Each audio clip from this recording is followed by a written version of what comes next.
and week 1 are in the books for the ACC. Now it's time to overreact, right? I mean, it's kind of pretty much what you need to do.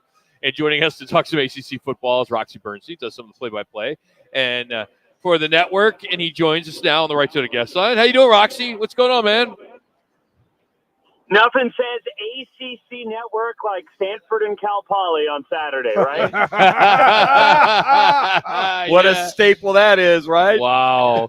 So let's start with Florida State. All that's left for them now is a bowl game, right? And maybe some pride if they can win out. They're pretty much out now, losing 2 games, getting that ACC championship and possibly in the playoff. Well, I think it's a message to everybody. Maybe don't sue your own conference. Yeah. Right? Because, Clemson. karma can come back to get you. And it's not just them. I mean, Clemson's kind of in the same boat. Now they played Georgia, but they got boat raced by Georgia. And, look, it's one thing to lose that opening game because Georgia, go over there and lose to Georgia Tech, okay. But it just seems that, Florida State kind of just coasted into that game and thought, all right, we'll take care of Boston College. They got bullied. They got pushed around the line of scrimmage for a defense that was supposed to be vaunted and a defense that was supposed to have all these NFL draft picks, especially on the defensive line. Boy, they got chewed up by Boston College. That was an impressive performance on the road in extreme heat and humidity that Boston College went down to Tallahassee and pounded Florida State with. It was interesting how in that game they talked about a lot of the NFL coaches on Bill O'Brien's sideline versus, Mike Norvell's coaching staff, whatever, talk about out-coaching. But I just felt that Boston College just came in, literally just punched them in the mouth, and I think Florida State just really had a hard time recovering to the physicality of one Boston College. And I will say this too, Roxy, they got out-coached, completely got out-coached by Bill O'Brien and his staff.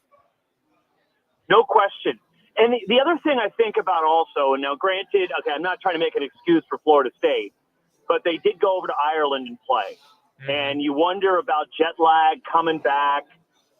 I know they had a little over a week to get ready for the next game, but you wonder if that played into it a little bit, why they were a little slow, flat, and a little lethargic, to be honest with you. But, boy, it has to be so disappointing. There was all these high aspirations. Florida State was still so ticked off by what happened last year, getting left out of the playoffs, and they figured they were in a prime position with the ACC this year, and now they're staring up with the rest of the league, and they're 0-2. So they're really in a tough spot right now, and they got to do some soul searching pretty quickly. But I thought I'm with you. They got out-coached, they got outplayed, and Boston College showed more heart and fight than Florida State did. Roxy Bernstein's our guest on the Right Toyota guest line. All right, Roxy, so here we go. Cal, Stanford, SMU, you're calling, and we laughed a little bit about it, about this coming weekend's game with Cal Poly and Stanford. You as a broadcaster, have you gotten used to this realignment yet or not? Kind of.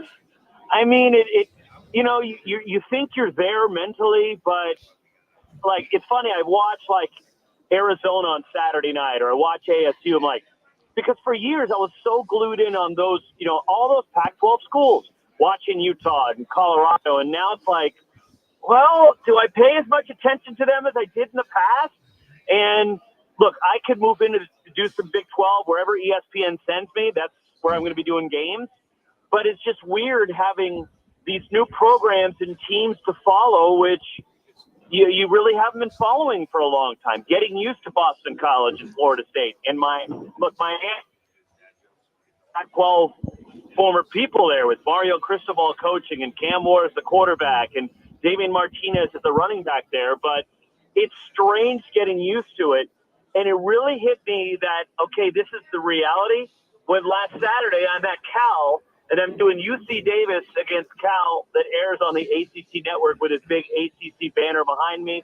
I look down at Memorial Stadium at the field. I see the ACC, not the Pac-12 logo on the field, and it's still surreal to me, to be honest with you.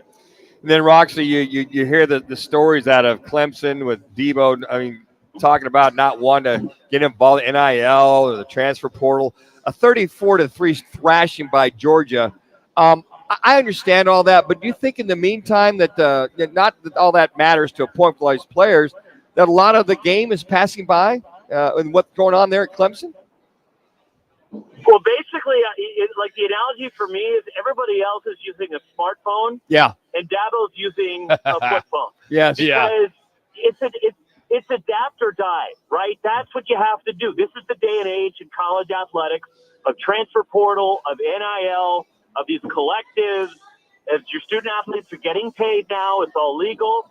And you need to embrace it, because if you don't, you're going to get left behind. And Clemson used to be, not that long ago, one of the power programs in college football. They were playing for national championships. And because Dabo has not embraced it, now Clemson's playing catch-up to everybody else. You even have schools like Stanford that are tipping into the NIL landscape, and even a little bit of the transfer portal, at least as much as they can. But you have to embrace it, because it's here. It's not going anywhere. And if you're not going to get on board with it, you're going to be on the outside looking in. And unfortunately, I think that's where Clemson is right now. Don't you think, Roxy, this might be one of the more competitive years in the ACC, too, when you look at it? I know that maybe 2 or 3, 4 games in we'll think different. But I look at, you mentioned Miami, and I look at Louisville with Tyler Shuck being there and other guys, Cam Ward. You got a league full of quarterbacks, even the kid at Pittsburgh, that this could go down the last 2 weeks of the season. And, it's funny. You have to give the edge to Miami right now. I think there were a lot of questions about Mario and the program coming in, but the way they went to Gainesville and hammered Florida in that game, and the way the rest of the league is looking, okay, I think Georgia Tech's pretty good. Let's see if Boston College can keep it up. But you have to say at this point, Miami is the class of the ACC. They're the team to beat, but I do believe that there's going to be opportunities for other teams that I don't think anybody's going to run away with it. Did you like Cam Ward and what he did to that Gator defense? Boy, you had to, right? Yeah. And I've had my questions about Mario over the years, just about, he's always had the talent. It's just will they live up to the potential? They certainly did it for 1 week. Now they're going to have to back it up. But Cam Ward going there, we saw how talented he was at Washington State. Yeah. And the playmaking ability that he has, how creative he can be a quarterback, with all the unconventional arm angles that he comes at, with the way he's able to extend plays. But that offense was impressive. And with Mario, they're going to be physical at the point of attack at the line of scrimmage. But he's got the talent components to go with it right now. And, boy, to go into Gainesville and destroy Florida like they did, that has to open up a lot of eyes, I think, around college football. Also opened up a lot of eyes. Virginia Tech, they had 5 first-place votes by the ACC media. They laid an egg. They could have stole one from the SEC, and they couldn't get by Vanderbilt. Yeah, I think that's disappointing for Virginia Tech, because there were high expectations. And, look, Vandy, we know it's not necessarily the class of the SEC. But you go into SEC, you've got an opportunity to win a game on the road. You got to take advantage of it. And they didn't do it. And that's what Cal has the opportunity to do this week. I know they're almost a 2-touchdown underdog to Auburn, but I do believe that is a winnable game for Cal. I thought Cal was really deflating in the first half last week. They kind of sleptwalked through it and got their wake-up call at halftime. And then the second half, they did what they were supposed to do. But some question for Cal going in to the Auburn game with Jaden Ott's health, who got banged up, did not return, but Cal says he's probable for the game on Saturday. Cal should have beaten Auburn last year, and they missed 3 field goals. They hit the ball 8 times inside the Auburn 30-yard line last season and came away with only 10 points. They had a horrible call that went against them that cost them a touchdown when the officials blew a play dead when after the interception the guy was still in bounds.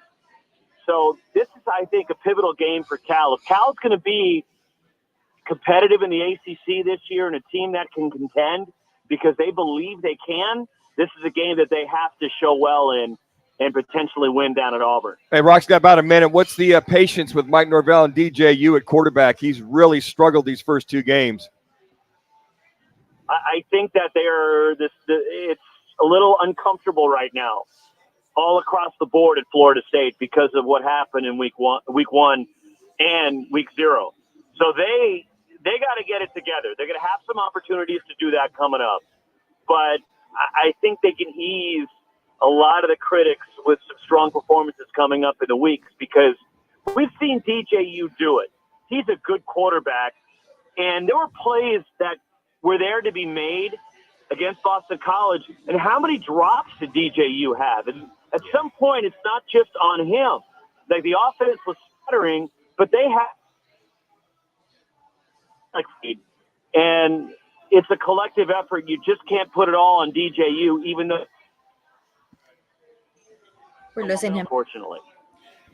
Roxy, as always, buddy, thanks for the time. I can't seem to find a line in the Cal Poly Stanford game. I'm looking everywhere. So, have a good call. You're gonna exceed your word count on Saturday night. Yeah, I know. We're going to have to empty the bucket, and you get nervous in games like this because this could go potentially ugly. But, stranger things have happened. And keep in mind, Stanford's used this as a rallying cry. They lost to State, an FCS opponent last year. Just saying. Good point. Good point. Roxy, thanks for making yourself available to us, man. We appreciate you. Thank you. You got it, guys. Roxy Bernstein, of course, you can follow him on Twitter at Roxy Bernstein, working for the CW, also does a bunch of ESPN work as well, basketball and football. And he's brought to you today by All City Towing. Join a team at the largest towing company in the state. That's All City Towing. They are hiring all across the board. If you want to get a list, if you want to see some of the jobs that they have available, just go to their website at allcitytowing.com, where your future is on the move. Depending on time, we will have some really bad dad jokes today and our Twin Peaks picks. We'll do that as well. We're going to find somebody here at Twin Peaks to do the picks, as well as one of the ladies. It's Rockin' Minuch with Jimmy B.